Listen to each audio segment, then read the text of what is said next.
Part 8. Infinite Doomsday Start Draws Luodu Mechanic. Author, Shanmao Aichiji. Chapter 71.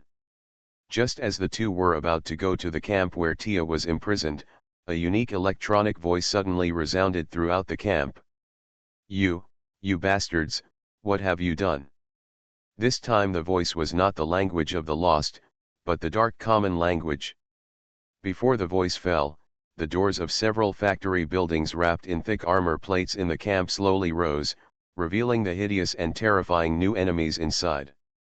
They were human-shaped monsters wearing power exoskeleton armor.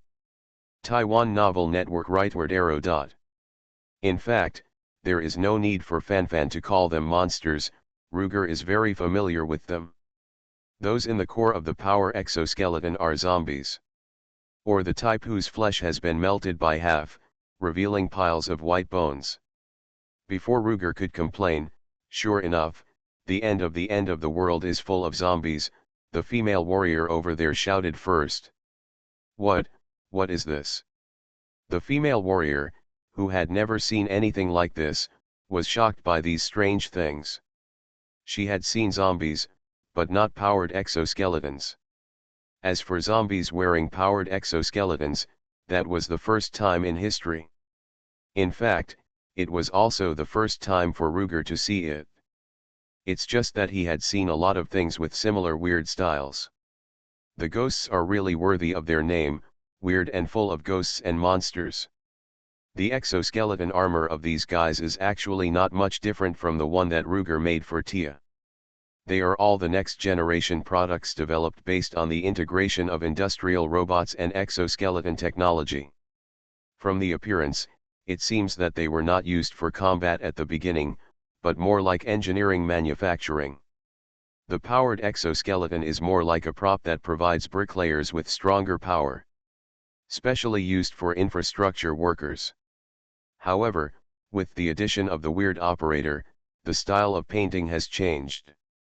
The users who are half zombies and half skeletons look too disgusting. The most bizarre thing is that the guy in the lead, who didn't have much flesh and blood, was actually emitting a kind of cold-toned fluorescent light. The light spread in this not-so-big camp, which was particularly creepy. I don't know if it was a psychological effect or something, but Minerva, who was standing closer to it, felt a chill all over her body. It was as if a silent and unpredictable cold wind passed through her body. Ordinarily, that little bit of coldness would not be a big deal for a barbarian who had been training in the ice and snow since childhood. But this strange feeling made her back cold. The cold wind that obviously shouldn't hurt her made her feel cold instinctively, which was the biggest anomaly. Compared with the female warrior who was concerned about the fluorescent light on the half-skeleton and half-zombie body, Ruger was more concerned about the armor on them. He had no interest in the relatively rough and large exoskeleton. But these exoskeletons, one, were not connected to an external power source, and the other did not have a large energy pool structure. This shows that they must have some unique features in providing power to the power exoskeleton. And this is one of the technologies that Ruger wants most now. As a result, his eyes began to glow with gold when he looked at the group of guys. What's that look in your eyes? Are you looking for death? The greed in someone's eyes actually made the mecha zombies realize that something was wrong, and they raised their guns in anger, wanting to kill this enemy who exuded a dangerous aura first. Ruger was only concerned with observation and research, and he didn't pay enough attention to the attacks on these guys. But he didn't expect the gunshots to make him almost scream. These guys didn't use those old guns from World War II. Instead, they used modern firepower such as the HK-417 precision marksman rifle, the Heinkel Rs-9 sniper rifle, and the HKG-36 assault rifle loaded with the HG-36 additional grenade launcher. These guys are already the best light weapons and equipment in service in the army of a certain European country on Ruger's timeline. Their power may not have increased, and some may even have decreased. If only the single-shot penetration is considered, The small caliber assault rifles most commonly equipped by active infantry may be lower than the full power bolt-action rifles most commonly equipped by World War II infantry. Of course, the former is superior in terms of comprehensive performance. Whether a weapon is easy to use has more to do with the user's fighting style and combat objectives on the battlefield, and cannot be simply judged by the attack power on paper. So in general, these modern weapons pose a much greater threat to Ruger than those old guns from World War II. Even if the small caliber assault rifles pose less threat to his tank armor, the assault rifles that can fire continuously can suppress him so that he dare not stick his head out of the car with a little concentrated firepower. This also greatly restricts his actions. If the light weapons mentioned above only pose some additional restrictive threats to him and cannot affect the fundamentals, then the appearance of another heavy weapon will directly change the situation. Seeing that several mecha zombies actually carried that thing in their hands, Ruger no longer dared to stay and immediately drove the tank back to the edge of the battlefield. That thing is the new generation 90mm caliber anti-tank rocket launcher called Matador. If you are lucky, that kind of thing can even destroy a main battle tank. If it can even kill a main battle tank, Ruger's Honey Badger tank is naturally even more of a piece of cake. Ruger cursed in his heart as he retreated. These mecha zombies actually have such advanced weapons, why don't they take them out earlier? NND, let those idiotic beast-headed people show off in the camp with old World War II guns. Is it to deliberately show weakness to the enemy and lure him into the trap? No wonder he was so shaken and so unconfident. His Honey Badger tank is generally more advanced than the tanks of World War II, but that is only true when it is in its complete form. Whether it is power, mobility, or armor, or even the weapons mounted, the tank repaired by Ruger is stronger than the original one. But due to limited raw materials, the Honey Badger tank is far inferior to the original Weasel in terms of electronic system equipment. In fact, it is more than far. If you don't count some old systems that come with the engine, and the remote control weapon station and artillery remote control automatic loader that Ruger temporarily built to make up the number, there is no electronic system on this Honey Badger. In this case, Ruger is naturally quite guilty when encountering advanced anti-tank rockets. With a Weasel-like size, the electronic system it carries is certainly not those specialized systems that are specifically involved in electronic confrontation. However, these systems can significantly optimize aspects of the tank, such as flexibility and operability. When encountering anti-tank rockets, which can cause heavy losses to our side, the performance of these electronic systems will greatly increase the survival rate of the tank. But without these, the situation is completely opposite. Not to mention that the survival rate is greatly reduced, at least it will make Ruger more flustered to dodge attacks. The warhead of the Matador anti-tank rocket is also based on the principle of armor-piercing shells. When hitting the armor, it also shoots out a high-speed metal jet, penetrates the armor, and then destroys the fragile parts inside the armor. In principle, it is not much different from the previous Iron Fist, and is also restrained by reactive armor. Infinite Doomsday Start draws Luodu mechanic. Author, Shanmao Aichiji.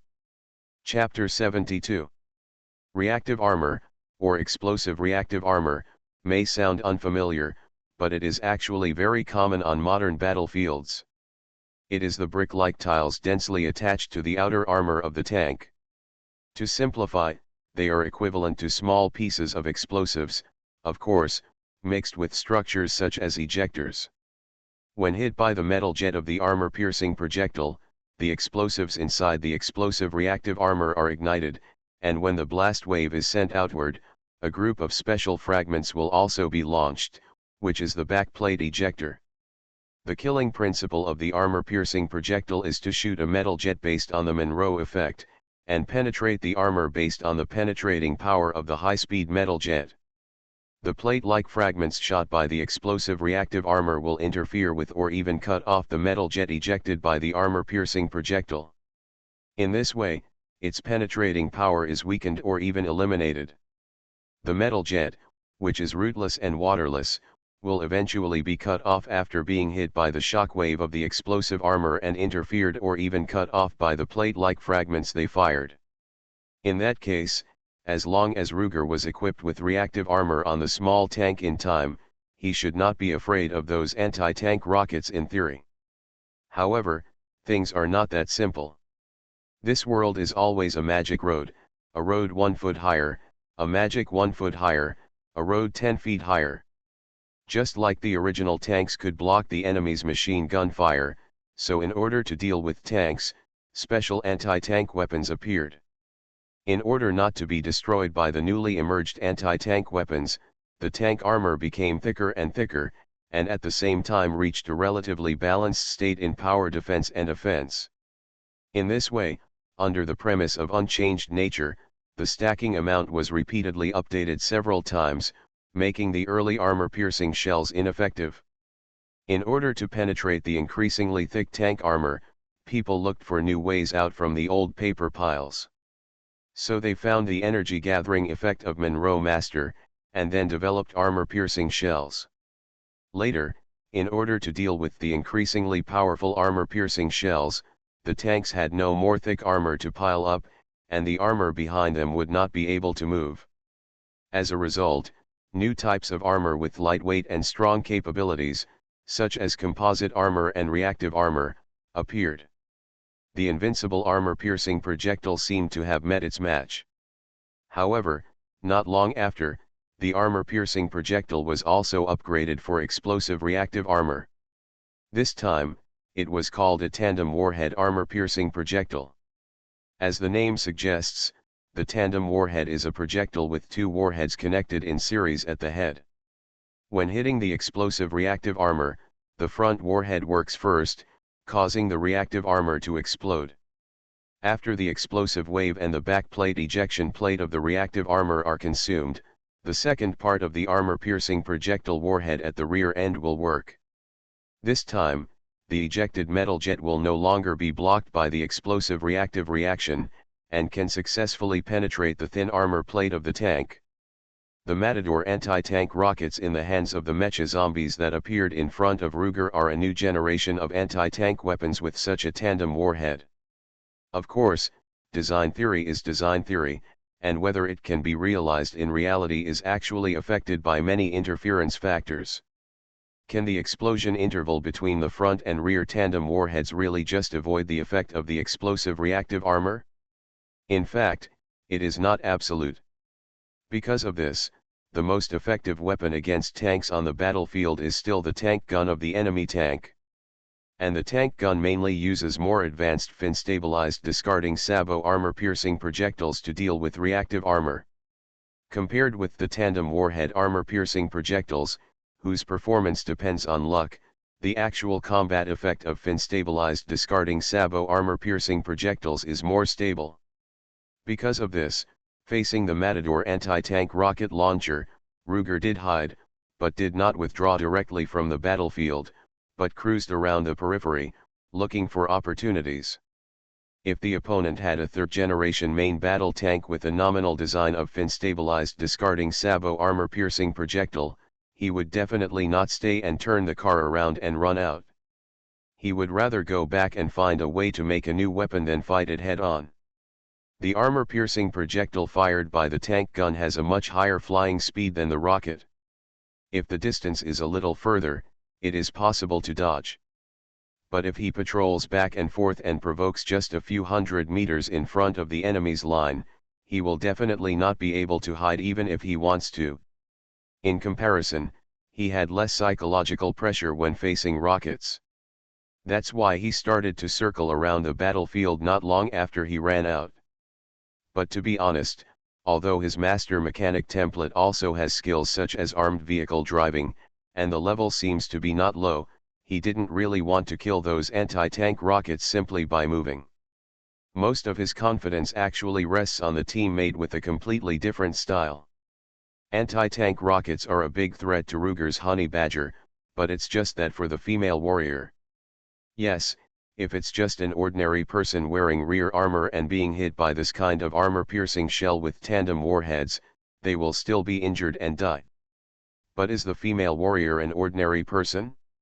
Her muscles and protective power seem to be almost catching up with armor. And the tandem warhead has both advantages and disadvantages. When attacking a tank equipped with reactive armor, the tandem warhead can maximize its role. But if there is no reactive armor, and it is just dealing with a simple armor plate, the negative impact of the explosion of the front warhead and the rear warhead will be magnified. Although the more advanced the tandem warhead weapon, the lower this effect. In addition, even if the rear armor-piercing warhead can fully exert its effect, it can rely on the killing method of high-speed metal jets, which is somewhat inferior to dealing with Nephilim. This thing can only make a hole in Minerva's body. Unless it happens to penetrate her heart or other vital organs, the damage to her is almost equivalent to being stabbed by the enemy's poisoned spear. This kind of injury is fatal to ordinary people, but it is already much worse for Nephilim. And for the barbarians who have already focused on strengthening their physical defense, it is even worse. So as long as Minerva is careful not to let the vital parts be hit directly by that thing, the damage caused by an anti-tank rocket to her will not be higher than that of a heavy machine gun bullet. So, can the female warrior do this? She didn't have much confidence at first. But when she heard from Ruger that the fastest flying speed of that thing was only 250 meters per second, which was not as fast as the speed of a pistol bullet, she was completely relieved. At this level, as long as she didn't make any mistakes, it was really unlikely to hit her. So, Minerva, those guys carrying anti-tank rocket launchers are in your hands. After Luger introduced the basic performance of that thing, he immediately added to the female warrior. Got it, don't worry. The female warrior didn't know much about gunpowder weapons. Although she was not afraid of it, she was a little unsure because of the unknown. Now that Luger had carefully supplemented the basic knowledge, those strange terms did make her a little confused, but she heard the final conclusion clearly. Isn't it just a longer and thicker fire stick? What's the big deal? As long as you get hit, you're still useless. After making a few jokes to cheer herself up, the female warrior immediately found the most suitable target among the mecha zombies and rushed over with her actual combat jumping skills. You are listening to Novels at Bless Up channel. Wish you happiness and luck. Please subscribe to receive new novels. How do you feel about this novel? Please like and leave a comment. Infinite Doomsday Start draws Luodu mechanic. Author, Shan Mao Ai-Chi-Ji. Chapter 73. When a female warrior takes action, the style is different. The Valkyrie descended from the sky, swinging her two blades wantonly, and directly cut a mecha zombie, including the body, the mecha, and the nearby ground, into a cross. Others cut it in two with one sword, but she cut it in four with two swords. Scatter. Quick. Kill that woman first. The mecha zombie with a cold aura immediately ordered his men to change their formation after discovering that the biggest threat to them was this female warrior. Hey, they seem to be speaking the language of the Lost Ones. This time, Minerva was closer to them and finally heard some of the meaning. Although she herself did not know the language of the Lost Ones world, she had heard a few words before. After all, Tia's father called himself a Lost One, so he knew a little bit. Yes, they are using a language of the Lost Ones. Ruger confirmed. Be careful, they are saying they will focus fire on you. Tisk, focus fire just because you say so? Do you think I can't run? The female soldier curled her lips in disdain, and the next moment she immediately said to Ruger in a slightly flattering tone, you won't let me hide for too long, right? The implication was that she ran to attract the enemy's firepower, and Ruger could take the opportunity to use firepower at will. No question. Before he finished saying no problem, Ruger got stuck. After the female soldier had to hide far away under the enemy's concentrated firepower, he said embarrassedly, sorry, there is something urgent that needs to be dealt with suddenly, you have to hold on for a while. What? Hearing this shocking news, The female soldier who was dodging back and forth between the walls of the barracks almost fell down. Fortunately, she had been on the battlefield for a long time, and immediately adjusted her posture, and finally did not capsize in the ditch. After finally hiding in a corner where she could avoid most of the enemy's firepower, she took a breath and asked, "Could it be that something happened to Tia?" "Well, then you go and save her first, I can hold on here." Ruger wanted to say no, but when he heard her immediately swearing a military order on her chest, he didn't want to waste time explaining it to her in detail, so he just nodded and said yes, and turned the car around and drove out of the camp. Before he walked far, he switched the two general-purpose machine guns in front of the car to anti-aircraft mode and fired at the sky in front. Obviously, his urgent matter was not to rescue Tia, who was kidnapped by Gui Mei to a certain place in the camp. At least not entirely. But this matter was indeed related to Tia. To be honest, it was more like cooperating with her. Needless to say, the one who delivered the message was Tia's shadow lynx. Just now, when Ruger was about to adjust the muzzle to bombard the rear of the mecha zombies, that guy suddenly jumped down from the top of the tank. Regardless of the fact that Ruger was still talking to the female warrior on the radio, it yelled at Ruger in annoyance, "Hurry up, you have to kill those guys who are trying to escape." "What? Who wants to escape?" "That's right, those guys are going to go out and tip off." "Tip off?" Hearing this word from the shadow lynx, Ruger immediately understood what the so-called guys were referring to. Commander Gui Mei, flying mobile phone death wave. Strangely enough, these things basically did not appear in the previous battles. Even when Ruger fought Gui Mei several times, the other side obviously had reinforcements, but the shadow lynx was always noisy and could not capture the radio signals of those guys again. Ruger once thought that perhaps those flying phones would only appear when sending commands to the ghosts outside the core nest, such as in the underground maze. The ghosts in the core underground nest may communicate through other means, such as insect pheromones.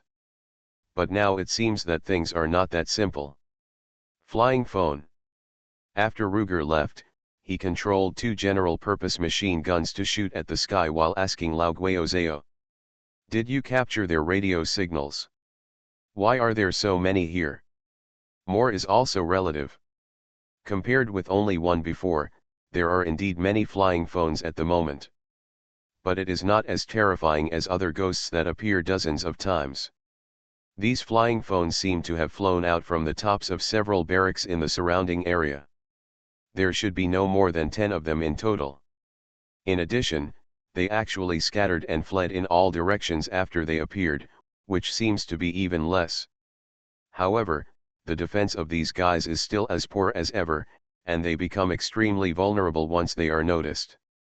Lugger fired several times and killed 2 of them. This made him feel better immediately because he was somewhat anxious because of the unexpected incident on the battlefield that hindered his plan. Because the task he thought would take a long time to complete was suddenly completed by more than half. Task 3, Target, kill 5 mechanically modified creatures death waves, 3/5. The old noisy one who was questioned by him before had not said a word, just like when he closed his eyes and explored the sewer network, the big cat head was like a radar searching for invisible waves. At this time, although it did not have a system kill record to help like Lugger, it quickly confirmed Lugger's victory and immediately shouted, "Quick, you have killed all the ones in this direction, go to other directions. Also, turn off your buzzing thing first, it gives me a headache." "What?" Ruga was wondering when he heard the shouts of the female warrior fighting with the mecha zombies from the radio walkie-talkie, so he quickly turned down the volume and drove to the next direction. But he soon realized that the interference mentioned by Lauke Lala should not refer to the sound, but the radio signal transmitted. The walkie-talkie can actually suspend the signal transmission function when you don't want to talk. Or conversely, it allows the radio signal to be transmitted when you want to talk. Just like in movies and TV dramas, the caller presses the send button to talk. But this way of use is obviously not suitable for two people who are in a fierce battle and have other things to do with both hands. So Ruger and his two radio walkie-talkies are always on. It must be said that ordinary walkie-talkies are very cheap, and RMB can even be bought for just over 100. But if they are always on, not only do you need to modify them yourself, but they will also be damaged after a while. So in order to let the female warrior use it with confidence, Ruger spent 5 points to buy a set of high-end goods from the logistics space. It is military grade, and the information center is also placed on the small tank, integrated with the wired phone. When it was used before, Lao Guozhao didn't say anything. It seems that this encrypted signal does not interfere with it very much. Now it seems that this thing is just a small noise to Lao Guozhao. If you don't pay attention to it, it can still be tolerated. But when it turns on the search mode to intercept the signal of a flying mobile phone in the distance, it is equivalent to listening to the enemy's footsteps in a silent and deserted corridor. At this time, even the sound of the fan that has been rotating, which did not affect it before, is quite unbearable interference to it. Infinite Doomsday Start draws Luodu mechanic. Author, Shanmao Ai-Chi-Ji. Chapter 74. After thinking about this, Ruger hesitated for a few times and finally turned off the radio as a whole.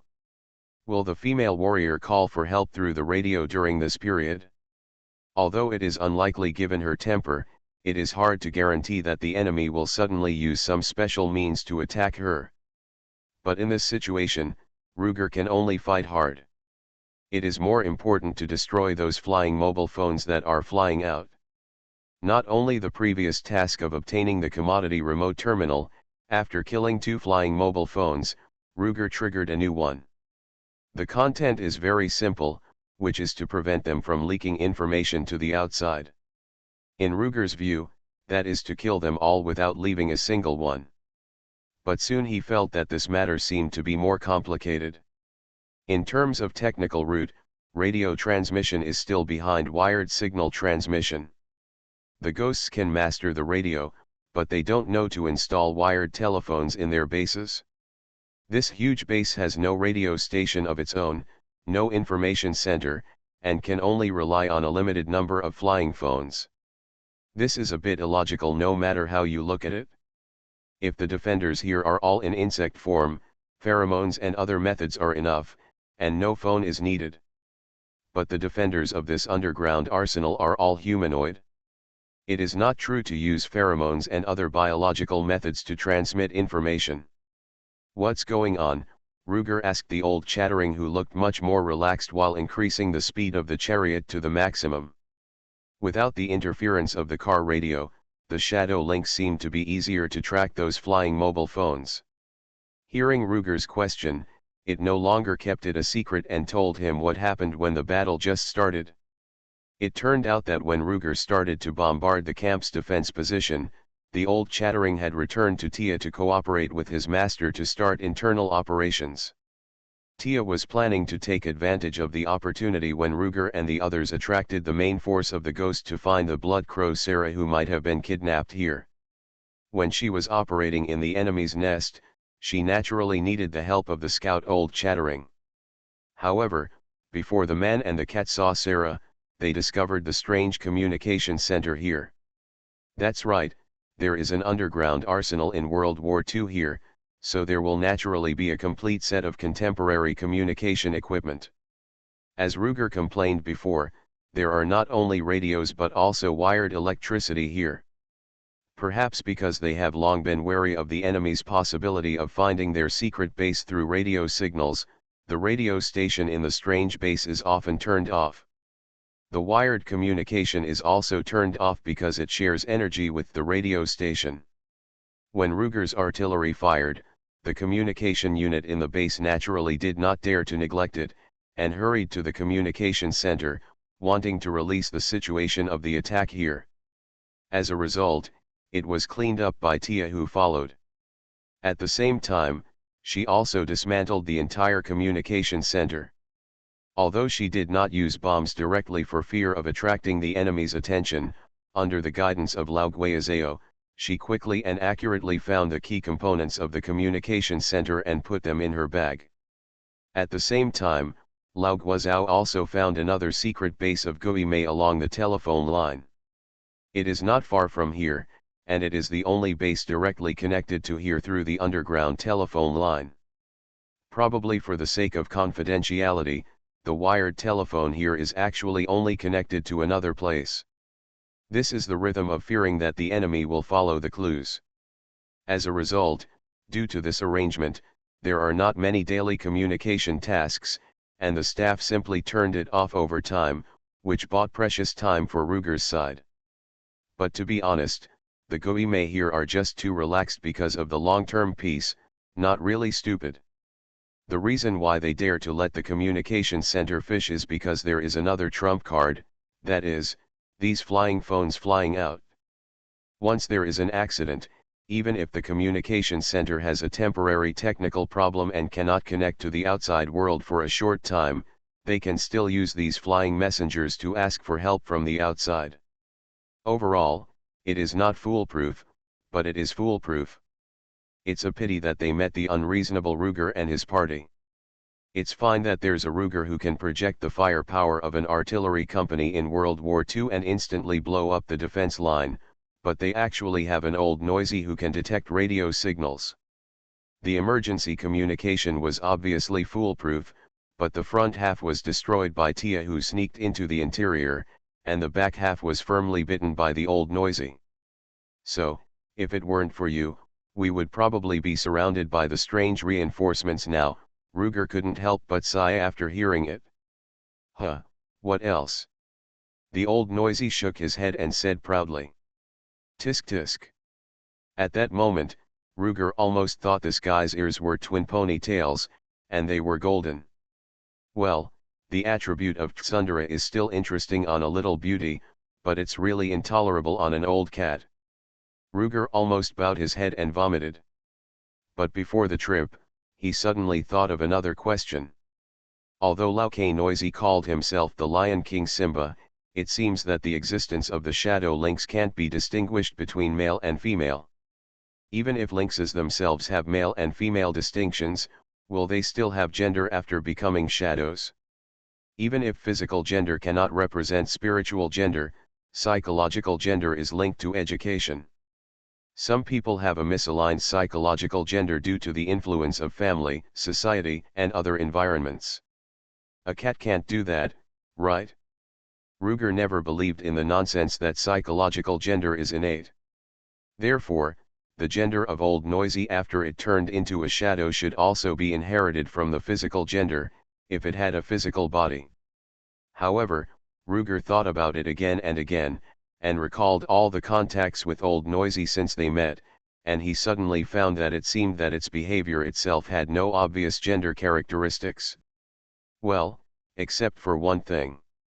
It is easy for it to annoy Tia and slap her into a cat cake. There is a cat cake 100%. But who said that those with bad personalities must be males? Can't females have personalities that are bad enough to be cat cakes? This is sexism. In Ruger's mind, a strange little boxer drama was playing. The old noisy guy over there seemed to sense something and suddenly shouted. Why are you in a daze? Hurry up. Be careful not to let those guys run away. Hey, there's nothing we can do. Some of them will definitely run away. Ruger, who came back to his senses, said helplessly. Although the system task was triggered, he really didn't have much confidence to complete it this time. Although the absolute number of those flying mobile phones was not large, it was really difficult for Ruger on the ground to chase them after they flew away. In his opinion, he could only do his best and leave it to fate. He tried to kill as many as possible and let as few flying mobile phones as possible go out to report the news. In this way, even if the ghosts and spirits were attracted, there shouldn't be too many at first. By the time the ghosts and spirits arrived, they should have escaped long ago. Infinite Doomsday Start draws Luodu Mechanic. Author, Shanmao Aichiji. Chapter 75. However, after hearing these plans from Luger, Laoneokeo was not happy. Google search reading. Don't say such depressing words, are you still a man? I've already made a promise to the owner that I won't let one of them go. Don't let me lose the chain. Hiss, these two outrageous and unreasonable words sound gender-biased. Well, beware of sexism. Luodu quickly stopped his random thoughts, but was somewhat upset by Laoneokeo's words. He changed his previous magnanimity when Tia was with him, and retorted to Laoneokeo, "Oh, what's the use of your guarantee? Who told you to guarantee it? I'm the one who works last, okay? Don't you think about the actual situation? They are not slow to begin with, and they are not stupidly gathering into a group and flying away. See for yourself where they are now. Even if we kill these here immediately, the others over there will fly out of the camp in a few seconds. We can catch up with them running on the ground and flying in the sky. Isn't that because the airspace environment above the camp is complicated and chaotic and they don't dare to fly too fast? When they fly out of the camp, we really won't be able to catch them. Some things can't be done just because they can't be done. You have to be realistic. Are you sure? Then do it yourself." You, being scolded by Luodu, Laoneokeo's face seemed to turn red even in his shadow form. "Just do it yourself, it's useless to rely on guys like you." Laoneokeo roared angrily and immediately flew out of the cockpit. "Oh, sigh." Seeing Laoneokeo running away angrily, Luodu was unknowingly aroused and troubled, and then he realized that he seemed to have criticized the Shadow Lynx as someone else. He had actually been holding these words in his heart for a long time, but he never had the chance to say them out in his own world. When he was at work, he often couldn't help the leaders of number 4 and number 6 to handle heavy and tiring tasks like this without considering the actual situation. All kinds of impossible tasks were piled on him, which was simply a nightmare during that period. The most ridiculous thing is that if things are not done well, the leaders who take over the work will push the blame on the technical department is not capable enough and do whatever they should do. But if this thing is completed, then there is no such thing as excellent technical department capabilities, but that he has good leadership. Go to TNND. Originally, Lugger couldn't think of these things for a while, but he didn't expect to be reminded by the familiar words of Laoneokeo just now, and he became irritable. When he calmed down, he immediately realized that the words he just said to Laoneokeo were really unmanly. To be fair, even if the original intention of Laoneokeo's anxious mission was to please Tia, the end result was that everyone benefited. For this reason, he shouldn't take out his resentment against his former leader on Shadow Lynx. What's more, if he can really complete it, he will be rewarded with 500 points for an additional system task. Under such circumstances, he scolded Laoneokeo, who was on an urgent mission, and he only felt as if he had become the careless former leader. But at this time, Laoneokeo didn't know where he was flying, and it was too late for him to apologize. After calming down and letting his face, which was burning with shame, cool down a little, he shook himself hard twice, quickly picked up speed again, and chased the flying mobile phone ahead. This time, he even used his extreme reflexes so that he could avoid the obstacles in the camp without slowing down too much and drift directly over them. As for the rapidly depleted energy, he didn't have time to exchange for replenishing potions, so he simply bit the tip of his tongue and dealt with it with painful stimulation.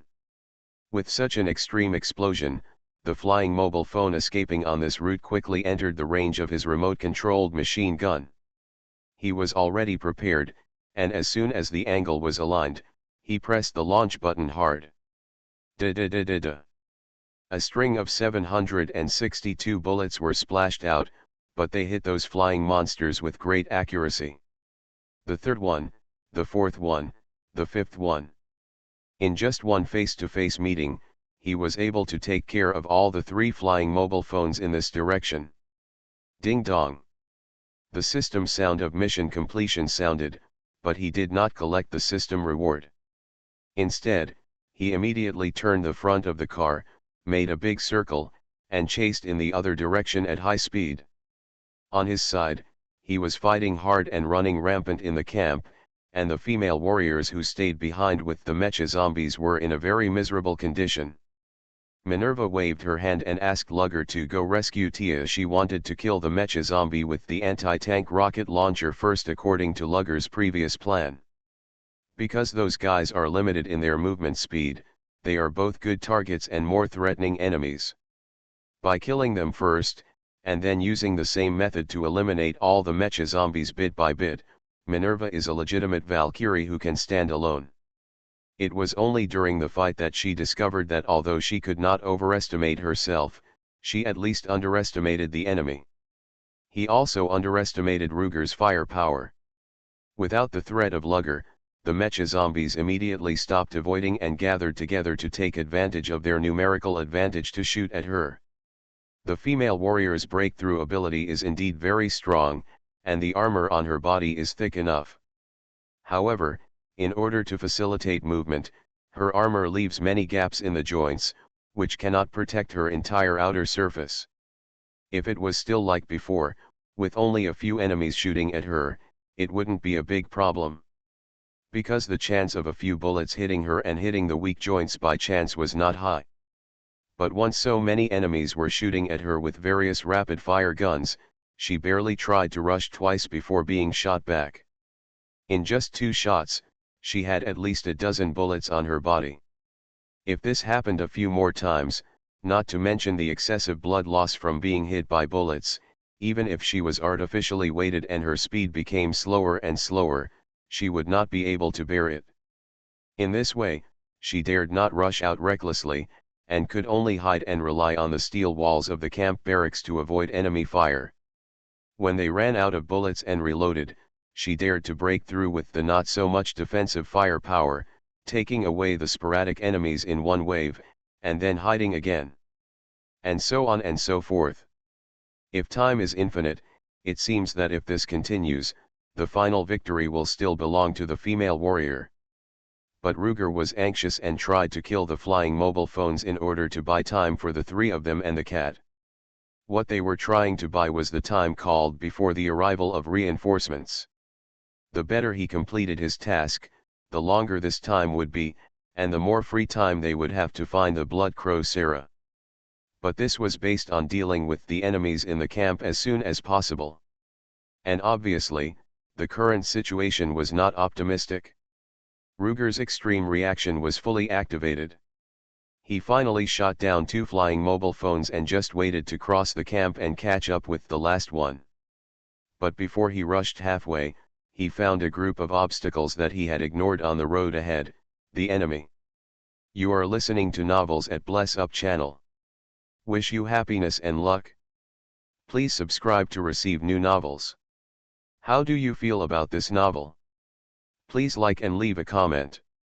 Infinite Doomsday Start draws Luodu mechanic.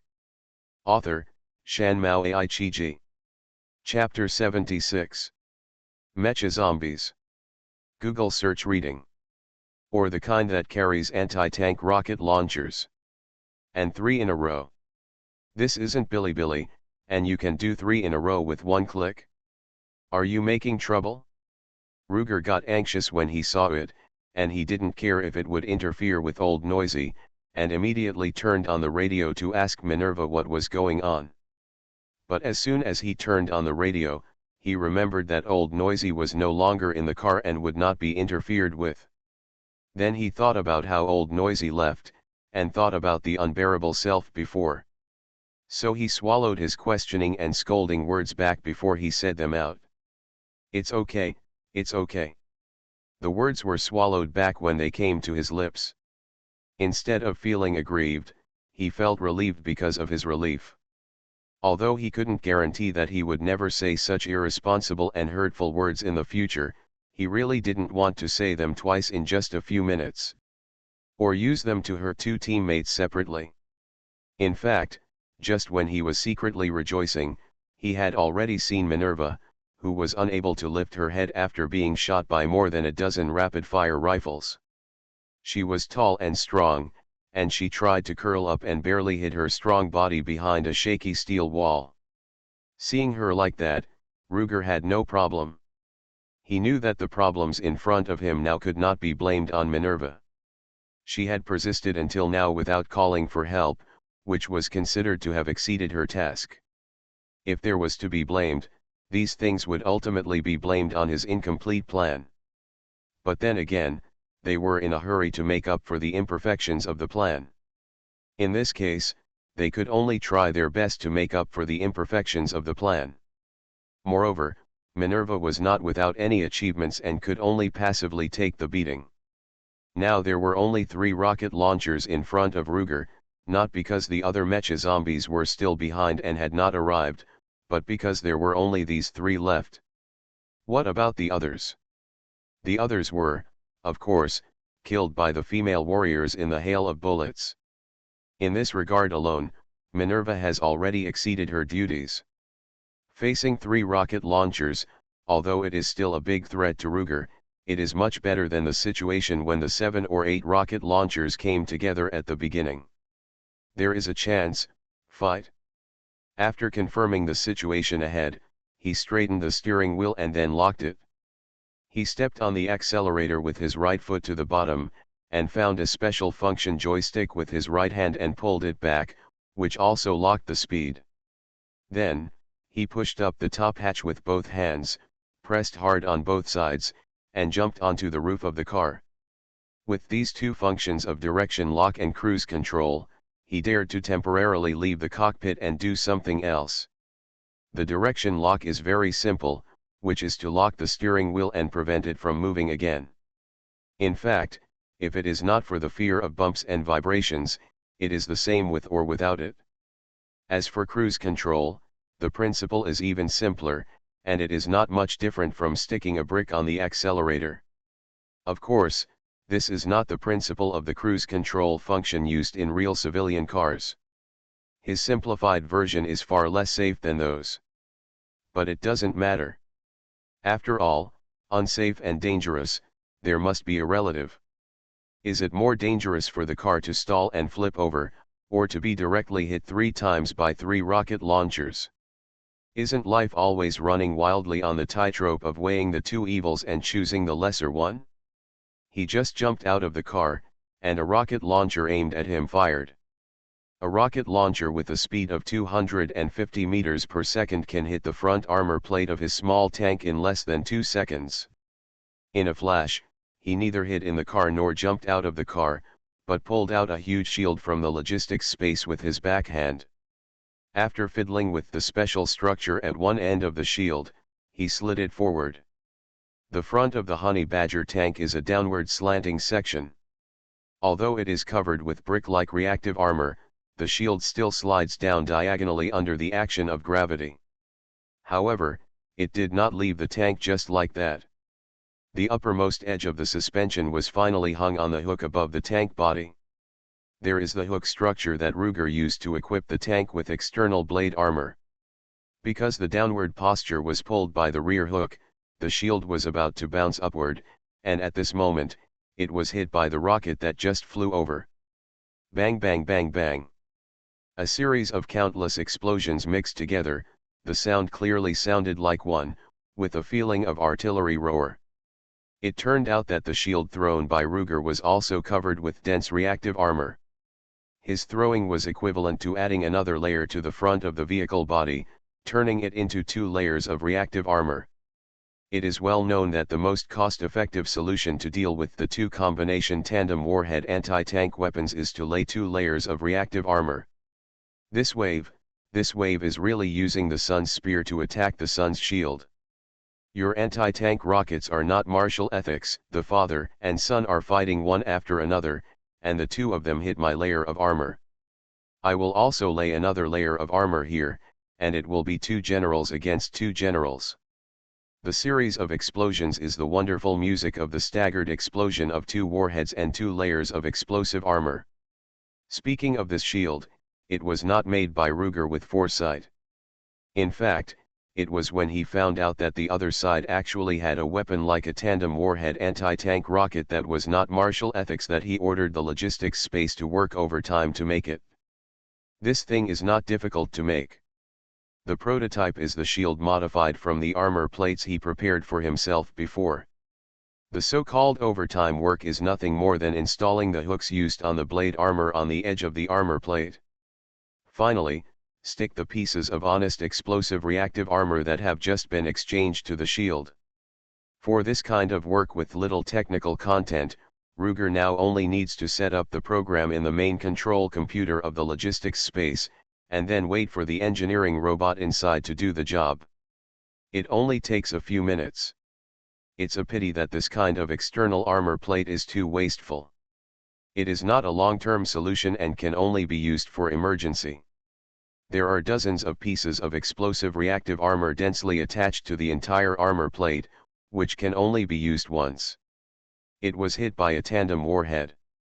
The front end was eliminated by the explosive reaction of the shield, but the rear end penetrated the shield and hit the explosive reaction outside the main body of the tank. As a result, the inner layer of explosive reactive armor exploded, and the shield that was only hung on the upper hook was also blown away. Fortunately, the shield could be blown away, otherwise the inner layer of explosive anti-armor could not be blown up, and the interference effect on the armor-piercing shells could not be exerted. Fortunately, although it was a bit wasteful, with the addition of this shield, the small tank finally withstood the attack of this tandem warhead armor-piercing shell. The main body of the small tank was not damaged, which was better than Luger, who was almost blown away by several explosions. If he hadn't held the 88mm mortar howitzer next to him tightly at the critical moment, he might not have been blown away. Infinite Doomsday Start draws Luodu mechanic. Author, Shanmao Aichiji. Chapter 77. There were several explosions in a row. Although no fragments were specifically shot at him, how could a bunch of steel products explode against each other without any structural damage? A little bit of fallen iron and steel scraps would become fragments, wouldn't that be? In addition, the front of the vehicle body is a beveled armor. This design can greatly increase the probability of ricocheting when attacked by enemy shells, but when it was Ruger's turn to be bombed, this slanted front couldn't block many fragments for him. After the series, several steel pieces were hit firmly into his heavy protective suit. Although it didn't penetrate, the huge kinetic energy hitting his chest alone really hurt him so much that he couldn't help but exhale. Ahem. Someone gritted his teeth and spit out a mouthful of blood, then gave himself a dose of treatment injection with his backhand, and then hurriedly raised the second shield. He was not trying to pretend to be a tough guy for anyone to see, or to relieve psychological pressure in a self-abuse way. It was because the two rockets behind the mecha zombie also hit him. Bang bang bang bang bang bang. Amid a series of explosions that were longer and more chaotic than before, two rockets hit the shield almost at the same time. That chaotic sound was like someone made a string of firecrackers with grenades and ignited them. Ruger was almost beaten to death on the beach by such a series of blast waves like overlapping waves. Fortunately, there was no beach here, but only the mortar behind him, which was not too big and the barrel was not too long. His unstable figure was once again saved by the new 88 gun. However, although he was not blown away, the two rockets were not useless. After all, he was hit by two rockets. Although they were said to hit at the same time, they were actually only a few dozen or 100 milliseconds apart. This time difference is basically equivalent to nothing in the eyes of ordinary people, but it is very different for reactive armor that relies on explosions. The explosion of each rocket warhead is equivalent to being offset by the explosion of a reactive armor. However, the front and back explosions of the four warheads of the two rockets correspond to the front and back explosions of the four reactive armors of the two reactive armors.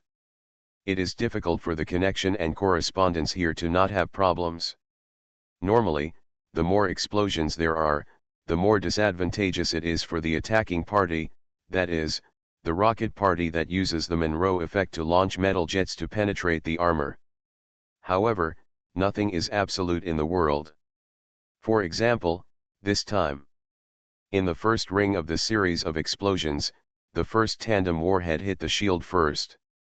The front warhead and the shield's external explosive anti-armor cancel each other out. This step is the same as before. After the rear warhead penetrated the shield without explosive anti-armor, it hit the explosive anti-armor outside the tank body. It is also the same as before. The explosive anti-armor outside the body was detonated, so this explosion blew up the outer shield. This is still the same as before. However, by chance, another rocket took advantage of the opportunity when the shield was lifted up and rushed directly through the gap between it and the outer armor. Although this tandem warhead armor-piercing shell also collided with the inside of the shield, it did not cause much impact. It finally exploded solidly on the outer armor of the small tank. Fortunately, because the front end of the small tank was oblique, the metal jet of the rocket that came straight at it was equivalent to the armor plate that passed through obliquely. When it completely penetrated, most of the energy had been consumed. The remaining part was enough to deal with fragile instruments and human bodies, but it did not cause much damage to the solid car body. However, there were no fragile instruments in the small tank made by Ruger using local materials. His fragile human body was not in the cockpit. The opponent was lucky enough to penetrate his 2 layers of reactive armor and finally hit the cockpit. The metal jet messed around inside, and the actual damage to Ruger was still close to 0. If there were not some fragile parts in the small tank, such as the remote control device for controlling machine guns and artillery, and the communication device, etc., he would not even have to worry about this approximation. The actual damage would be 0.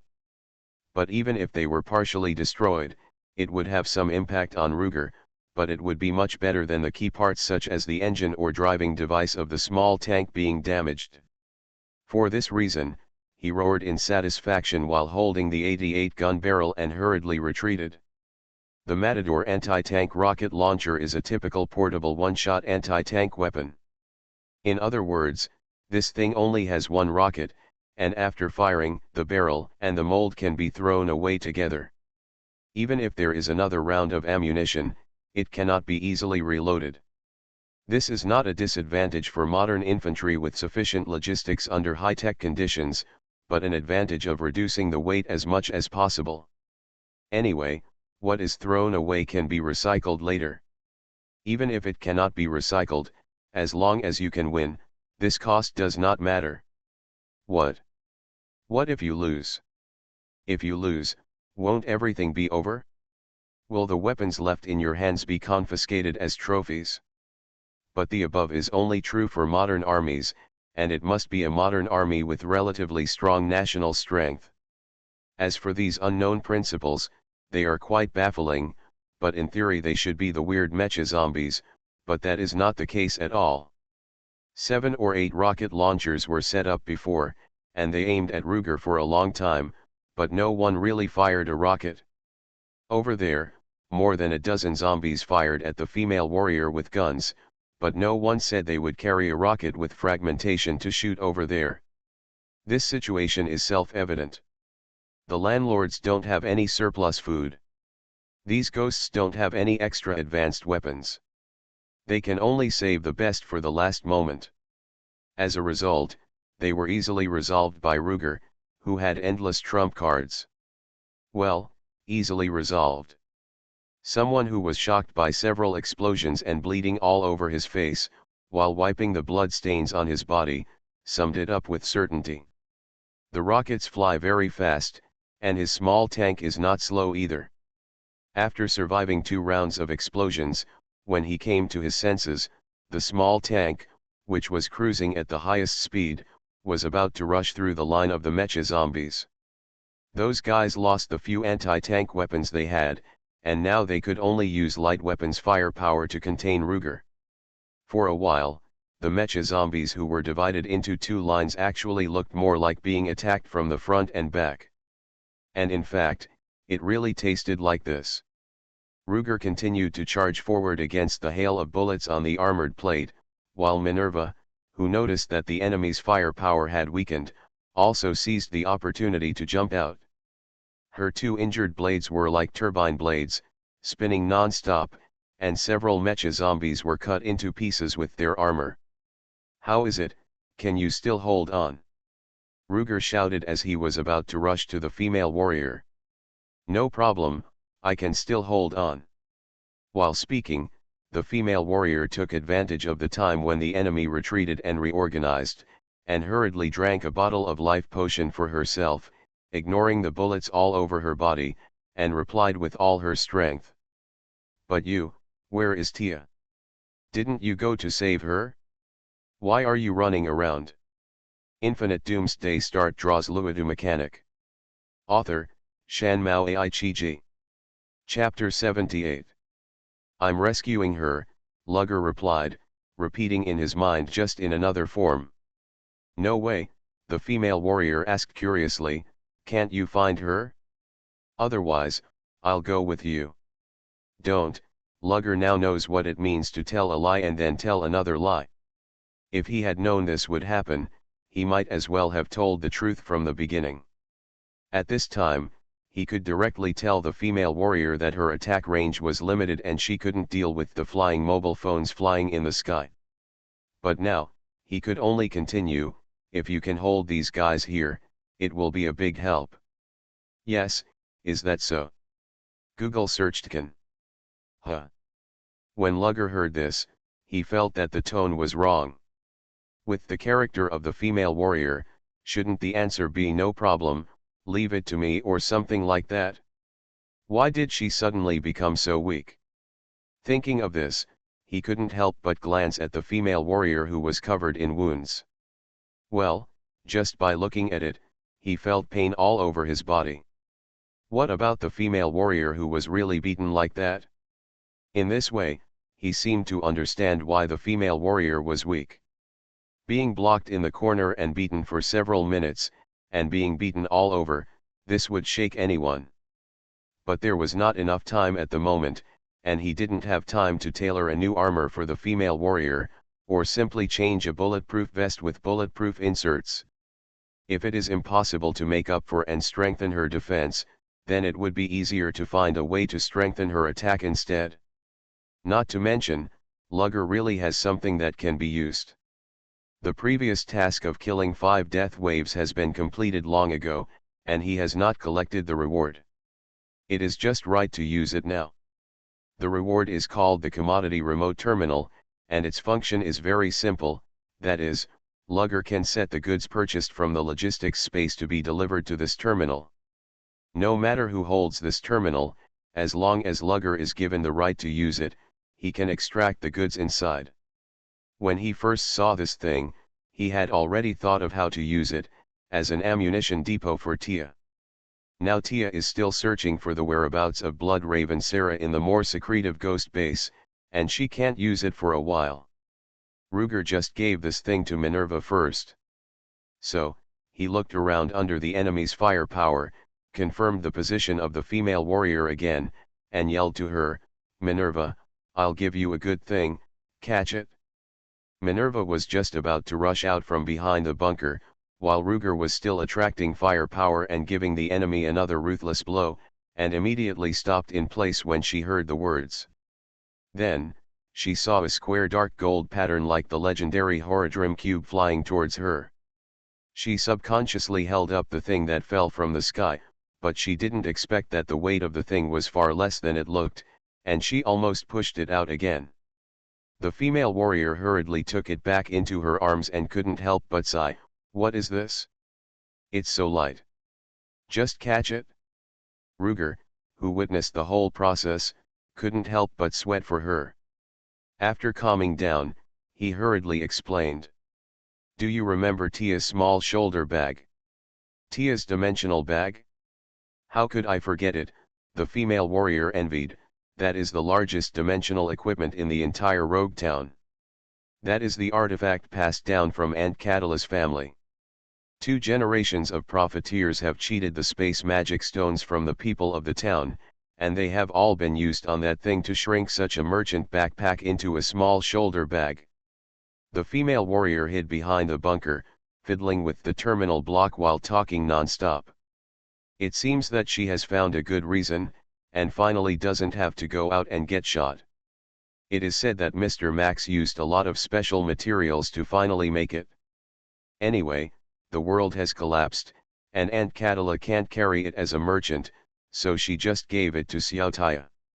Hee, other people only know that the package has a lot of space, but they don't know how big it is. Those guys just guessed based on the space packages in their hands, thinking that Xiaotaya's bag can only hold one more set of armor than theirs. How could those idiots know that the space of their 10 packages combined is not even half as big as Xiaotaya's? However, it seems that it was because Aunt Catala spread some rumors and misled them. If it weren't for this, I don't know how many people would have been ready to snatch Taya's small bag, and even kill people for the goods. After listening to her endless talk, Ruger had already left the scene. Hearing her finally take a breath, he hurriedly interrupted her half-heartedly, "Yes, there are so many stories." In fact, Ruger had no idea how tempting a piece of space equipment was. He just interrupted the female warrior's chanting and casting. "Is Tia's small space bag big? It seems to be quite big. If Ruger himself does not have logistics space. However, he does. It can't even fit a car, oh no, in Tia's words, it can't even fit a 88 anti-tank gun, so how can the small bag be considered big?" Ruger is not very interested in the small bag itself, but he is more interested in who made the small bag and what method. Katara is Tia's alchemy teacher. It is said that he is also a member of the Horadrim Society and studied under the previous generation of Horadrim alchemists. But she also has her family heritage, a master-level forging skill. Because of this, she was able to instruct little Tia, who prefers lost weapons, that is, firearms, to traditional alchemy. It is said that the forging teacher of Master Katara is her biological mother, a barbarian blacksmith. Well, it seems that in this way, Minerva, who was also raised by a barbarian master, calls Katara aunt, which instantly makes sense. The Dark Barbarians are a family. Even if they were not in the past and belonged to different tribes, they will definitely stick together for warmth and become relatives after such a big turmoil caused by the impact of the world fragments. Compared with Master Katara, who has a clear background, Ruger actually cares more about Mr. Max. He actually participated in the production of Tia's dimensional small bag. It seems that the possibility that the senior is a time traveler has increased. He was still thinking about it, and heard the female warrior who was interrupted from casting the spell over there talking again. "What on earth is this thing of yours? Why are you carrying Taya's bag? Is this also a space device? How do you open it?" After hearing this, Ruger quickly told her how to use it as quickly as possible, fearing that she would continue to cast spells. In fact, the use of that thing is not difficult, just find the switch and press it, open the small door and take out the things. But this is just the most basic usage. After explaining, Ruger added, "Do you remember how Taya took out the flame blast from the bag? This is the same." As he said, Ruger told her 2 spells. One is to make the flame blast appear in the box, and the other is to make the thrown flame blast explode. You are listening to Novels at Bless Up channel. Wish you happiness and luck. Please subscribe to receive new novels. How do you feel about this novel? Please like and leave a comment. Infinite Doomsday Start draws Luodu mechanic. Author, Shan Mao Ai-Chi-Ji. Chapter 79. Yes, what Lugger did was to exchange the explosives and send them to the remote terminal like the Horadrim cube. But the so-called explosives are not grenades or the like.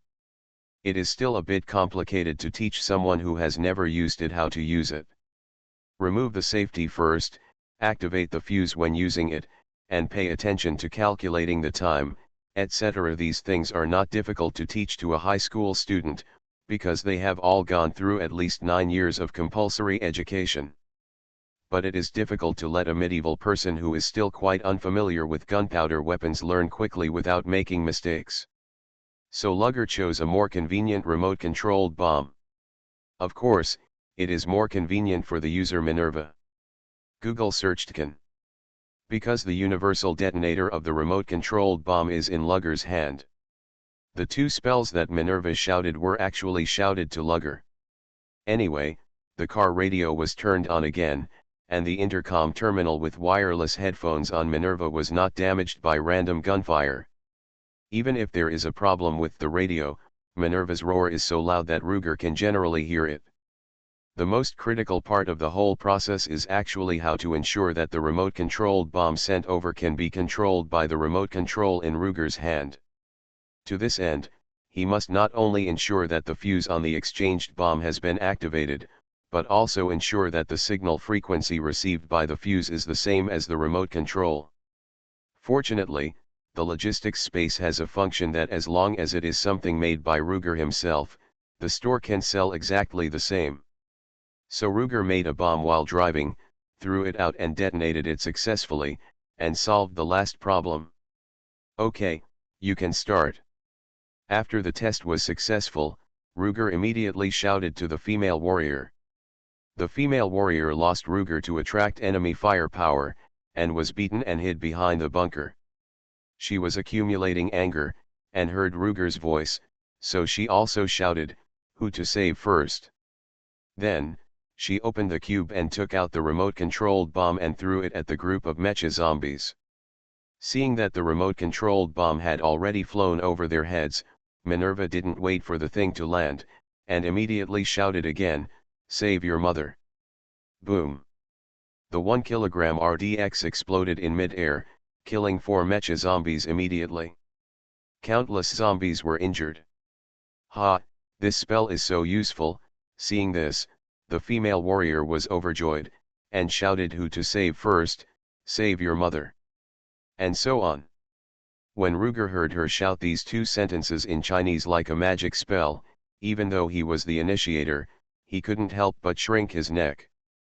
These two sentences, when I shouted them myself, I felt relieved, but why did I feel so ashamed when I heard others shout them? Illusion, it was all an illusion.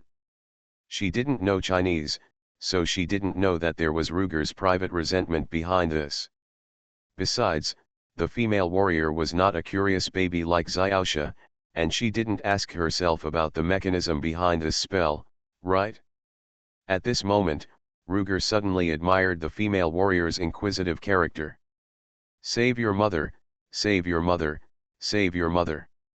Hey, what's going on?" After a series of curses, Ruger realized that he had forgotten to detonate because he was distracted, and hurriedly pressed the button. Boom. Ahem, why is there a delay? Did I pronounce it wrong? This spell is really difficult, I need to practice more. Hearing that the female warrior actually reflected on Ruger's mistakes for herself, Ruger was so moved. So, is it so cool to fool others into always reflecting on themselves? A kilogram of RDX exploded directly, and its power is much more terrifying than grenades. The explosive equivalent of this explosive is equivalent to 1.5 times that of TNT, and the outer shell of the explosive block is still a cast iron shell. It will turn into fragments when it explodes. It is not an exaggeration to kill 4 zombies with one such explosive block. But that was mainly because the zombies were caught off guard. These zombies are also members of the Ghostly, and Ghostly uses a lot of gunpowder weapons, so they will not be confused by a remote-controlled bomb. After discovering what weapons the female warriors used, they immediately dispersed their formation, no longer giving Minerva a chance to kill a large number of people with one bomb. But even so, with this powerful weapon in hand, Minerva also knows how to use it flexibly. After all, she has been in a team with Tia for a long time, and she has seen how to use Tia's flame blast. Isn't it just that you don't stand together and let me bomb you at will? No problem, then I will use bombs to disperse you, and then rush over and chop with a knife when your formation changes. Anyway, bombs are free, I will use them as smoke bombs and stun bombs. She shouted save your mother and save your mother excitedly, and then rushed over to chop with a knife. Even if she needs to hold the terminal block with one hand and can only wield a long-handled sword at the same time, she still has a lot of fun, changing her previous weakness. It was just that Ruger felt bad. Seeing the points in the system panel decreasing little by little, and the replenishment speed was not fast enough, it would be a lie if he said he didn't feel bad. He exchanged those remote-controlled bombs with points, but the female warrior thought they were summoned by the spell and didn't feel bad at all. Originally, when the female warrior threw the first bomb, it directly killed 4 mecha zombies, and Ruger was secretly proud of it. Because it seems that as long as the enemy is killed with the weapon exchanged from the terminal block, no matter who uses it, it will be counted on Ruger. In short, if the female warrior kills the zombies, Ruger can also gain points. Well, it seems that this is not right. After all, it was Ruger himself who detonated the remote-controlled bomb. If you think about it this way, it seems that it has little to do with the terminal block, but it has to do with the detonator being pressed by Ruger. Okay, this can be tested later, which is a good direction for him to generate income. However, it didn't take long for the initial complacency to last, and the female warrior regarded the remote-controlled bomb as an auxiliary consumable. There were fewer zombies killed by the remote-controlled bomb, but more zombies died under the female warrior's knife. The result was that the female warrior was extremely happy to kill, and Ruger's points were a bit insufficient. But he had no other choice but to turn grief into strength and immediately speed up and rush forward. It seemed that a long time had passed, but in fact, it was less than a minute since he turned the car around and chased the last team of flying mobile phones. Even during this journey, except for the time when he threw the terminal block to the female warrior, he slowed down a bit, and the rest of the time the small chariot was at its maximum speed. Most of the time when the female warrior chanted and cast spells, he was desperately chasing forward. However, even so, the last 3 flying mobile phones had already flown out of the sky above the camp. It was mentioned before that this underground arsenal was built on the foot of a mountain, surrounded by mountains on 3 sides and a steel wall on one side. In fact, except for the last side, which is the mountain itself, the other 2 so-called mountains can only be said to be rolling hills in the valley. More like a small basin. Infinite Doomsday start draws Luodu mechanic. Author, Shanmao Aichiji. Chapter 80. It was said before that the flying mobile phones were scattered in 4 directions, but in fact they should be scattered in 3 directions. 3 directions, the steel wall, and the hills and cliffs on both sides. The 2 that Ruger killed at the beginning were the group that flew to the steel wall. Taiwan Novel Network rightward arrow dot.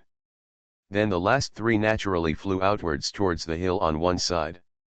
When they were in the camp before, they didn't fly very fast, but once they rushed out, their speed immediately soared. Ruger has already rushed to the edge of the camp. If he continues to rush forward, he should rush to the cliff behind the cliff after jumping over the hill. It is said that there will be adventures after jumping off the cliff. I wonder if he can have double adventures if he jumps with the tank. Well, that's a complete joke. He won't foolishly drive a tank to jump off the cliff. No, he can't jump himself. What adventures can there be after jumping off the cliff? What other adventure can compare to getting a time travel system? A new version that answers all requests? Forget it, don't be too greedy. Seeing the last 3 flying mobile phones flying farther and farther away, Ruger couldn't drive off the cliff, and it was impossible for him to use a remote-controlled machine gun to shoot them down. But he still had one last trick, artillery. So, he simply slowed down the car and let it slide forward slowly, and when it reached the hill, it almost stopped under the action of gravity. And he himself repeated the old trick, jumped into the back compartment, and adjusted the mortar howitzer. Ordinary mortar howitzers are more or less like dogs trying to catch rats when trying to hit aerial targets. But Ruger's gun, the prototype, is at least an 88mm anti-tank gun. The latter also has a prototype, but it is an 88mm anti-aircraft gun. Using such a gun to hit targets in the sky is definitely not a side door, it can only be said to be a throwback. Of course, after being made lightweight, continuous fire and mortar-like, this gun actually has very different parameters from its two generations of ancestors. For example, the Type 88 gun in World War II, whether it was an anti-aircraft gun, an anti-tank gun or a tank gun, was a rifled gun. There are spiral rifling in the barrel similar to that of a rifle, which will make the fired shells rotate on their own. As we all know, most mortars are smoothbore guns, and most of them do not have rifling. However, the dual-purpose mortar howitzer gun has to take into account the use of howitzers, and in fact it also has rifling. However, the rifling of the new gun, whether in size or length, is different from the original gun. Cumulatively, in key factors such as the initial velocity of the shell, the new gun is far behind the prototype. The only thing to be thankful for is that because the materials are good and the craftsmanship is good, the accuracy of this gun is not bad, at least within 5 kilometers. Overall, it seems to be usable. Rather than tinkering with artillery, Ruger actually spent most of his energy on shells. If a new generation of intelligent anti-aircraft shells could be made, Ruger would not be worried at all. However, the reality is that the materials used in that kind of shells are too complicated, and it takes a considerable amount of time to debug, which he does not have time for now. In the end, he chose to use the same type of ammunition as the old 88 anti-aircraft gun in World War II. Timed fuse shrapnel. Shrapnel, as the name suggests, is a combination of grenades and shotguns. It is to make the fragments shot out of a grenade look like a shotgun. It feels like a shotgun shooting deer bullets and birdshot containing steel balls. Well, to shoot at something flying in the sky, it can only be birdshot. It's just that the steel balls shot out of a round of this ammunition are more numerous and more widely scattered. This method is necessary to attack small targets flying at high speed in the air. If you round it off, you can also regard such a gun as a shotgun used by giants. Of course, the principles are not exactly the same. Shrapnel is more like firing a single-headed bullet first. Let the single-headed bullet fly to a certain area, and then explode like a grenade to blow out the steel ball inside. The mechanism of damage is like this, so the next question is, how to control the timing? Who, by what method, decides where this single-headed bullet explodes like a grenade? This part is the role of the so-called time fuse. The most commonly used fuse by Ruger is the trigger type, that is, the impact type. This type of fuse will be triggered when it hits the target and then triggers the main explosive to explode. But this type of fuse can be used on the ground, but not on the air. Think about it, a huge shell with a diameter of nearly 9 centimeters actually has to completely hit a target with a cross-sectional side length of less than 9 centimeters to explode. Then why bother to let it explode? If it can be shot so accurately, even a brick can get rid of the enemy. Therefore, the fuse commonly used in the shells of anti-aircraft guns in World War II is another type, the time fuse. If the speed and flight angle of the shells are known, the flight altitude of the shells after a certain time can be calculated. In this way, the explosion altitude of the shells can be adjusted by adjusting the explosion time of the time fuse. However, this kind of fuse is suitable for anti-aircraft artillery positions that already know themselves and the enemy, but it is not so useful for Ruger's current needs. Because he knows the speed of the shells, but he doesn't know what angle to hit the enemy. But it doesn't matter, he has a way. He designed and manufactured these time fuse shrapnel shells when he made ammunition for TIA before. Although the limited ammunition was loaded into TIA's small bag, he could still buy new ones directly from the logistics space. He just had to grit his teeth and bear the pain. While massaging his heart, he exchanged a magazine of 5 rounds of this kind of shells, set different detonation times in sequence, and loaded them into the automatic loader. The rapid-fire mortar howitzer itself has a magazine-like structure. It is closer to the old-fashioned clip when it is called a magazine. In the Chinese context, it is said to change the bullets for the gun, and in spoken language, it is often said to change the magazine, which actually refers to the old-fashioned clip and bridge clip. But in fact, it is also easy to confuse in English. Clip and magazine are often used interchangeably. So, this is not a problem of natural unprofessionalism in the Chinese context, but a historical legacy of the development of firearms. There are many specific differences between the two, and it is troublesome to explain them completely. In fact, you can make a subjective judgment by listening to the name. Magazine is a box for loading bullets. It is a box with bullets inside. A clip is a clip that holds the bullet, with the bullet exposed outside. A bridge clip is a clip that holds the bottom edge of the bullet, that is, the metal sheet that bulges toward the edge at the tail of the bullet. By clamping this tail, the bullet can be fixed. A leak clip is like a hollow iron frame, which looks like the bullets are piled together and wrapped with iron sheets from the outside. The shell magazine of the mortar howitzer is actually more like this leak clip.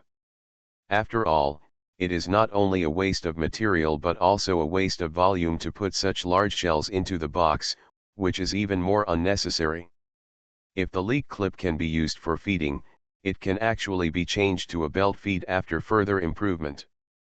The belt itself can be regarded as a leak clip that can be expanded, diffracted, and has a certain deformation ability.